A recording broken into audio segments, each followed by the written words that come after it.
I was trying to keep Brad away from the business to start with, because I said try something else first, you know. And so I made a conscious effort to try and point him in different directions.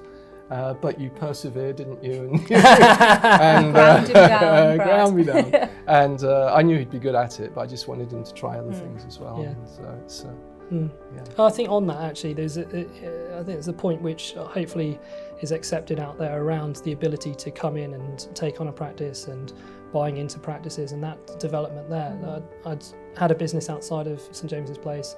I'd sold that. I'd been through a really tough sale process there. And actually, as part of what SJP offers its clients, is also a really good offering to partners as well. And I think that shouldn't be overlooked as, you know, it was never set in stone that this was going to happen. And I think we both, you know, didn't naturally gravitate towards it. It wasn't a question, you know, it wasn't a conversation we'd always had. It came from SJP having a great offering at the time, and actually a really well-run practice with some great clients. You know, that's what got us to where we are now. A nice smooth transition. it was, it always has been. You've built this amazing company, where am I going to keep taking it?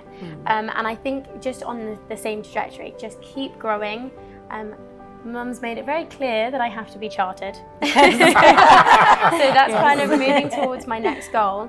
But really just growing that company, and also having the time and the energy to, you know, kind of help other advisors who are coming into the practice and really helping them grow as well. So we all kind of grow as a whole unit together.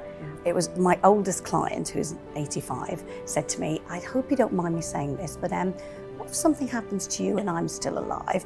And it was lovely being able to say, well, obviously we need Victoria, because I have brought Victoria in a lot of calls, because we like to show that succession plan, to say, look, there's really more of us here in the team, but also that Victoria, when she helps you with your children's planning, she's going to be around when they're retiring, she'll be around then.